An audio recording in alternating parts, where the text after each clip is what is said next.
So we're here today on the Sutton estate here in Chelsea, the Sutton Dwellings, and these were built in 1913.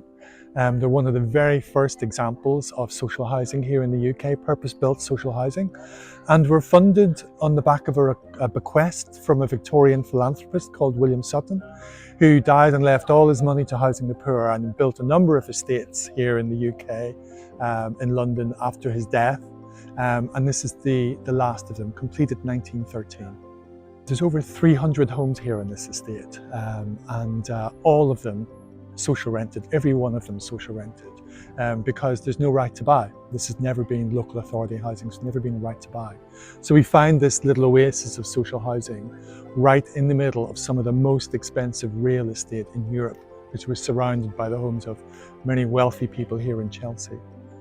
And the estate has been earmarked for regeneration for a number of years, and that was a very controversial decision, because the original thinking was that we would demolish the entire estate and rebuild it. And after a series of failed planning applications, Clarion took the decision then to go the other way entirely. And so the objective for the last few years has been to retain as much of the estate as possible, and that has shaped the project that we're going to have a walk around in a few minutes. The estate as a whole, when we started out, it was a very harsh environment, a very hard environment. So there's a lot of tarmac, there's a lot of stone, there's some greenery, but it tends to be laurels and not very well kept. So one of the core objectives for us was to soften everything up. And so what you see behind me here is our landscape plan for this part of the estate. So completely transformed it, and we've made what were quite harsh, hard environments really soft and places for people to sit out. And the other advantage here is we've introduced ground source heat pumps here, so there's no fossil fuel being used in these homes. And because they're quite historic buildings, we weren't able to use air source heat pumps, because air source heat pumps would either sit at ground level here or they go on the roof. And that's not possible here. We've got very complicated roof structures.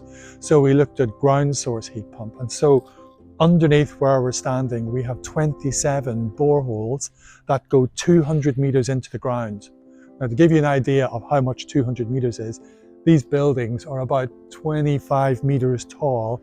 So we're talking 9-10 times the height of these buildings down into the ground. And that's where the energy is coming from that goes into these homes. So that's really transformative technology. And again, if you look at this location, physically, these are very, very tight sites. So we were never really sure until we got the drilling rig on site whether we were going to be able to do it. But we have been able to do it. We had to squeeze quite big drilling rigs in. And if you can put ground source heat pumps in here, you can put them in anywhere. And now this is technology that Clarion's going to roll out across some of our new developments, but more importantly, roll out across the improvements to carbon and energy efficiency amongst our existing stock as well. As we were designing the new homes, we were trying to retain as much as possible of the original buildings.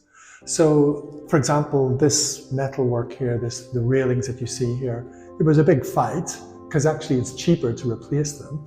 But these are the originals, so we had them taken out and restored and replaced again. And even some of the details, like if you look at the font on the signage here, now this is the same font that is used in the original 1915 signs outside. And so it took us a while to find it, but it's these little details that make the place work.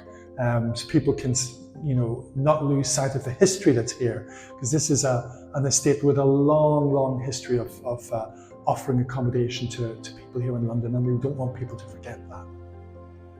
So in the 4 blocks behind us, and these are the ones that we have completely refurbished, we completely gutted these buildings, so the only thing that was left were the floors and the external walls. Everything inside was gone.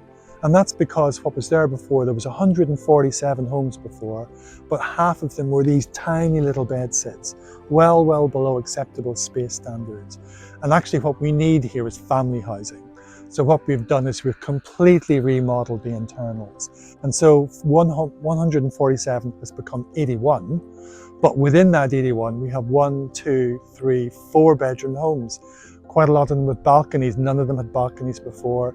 We've introduced lifts, and importantly, we now at ground floor have these fully adapted wheelchair properties, which we never had access to before. So this has given these buildings a whole new lease of life. So they've been serving the local population for over 100 years, and we're hoping now that our investment will give them another 100 years of public service.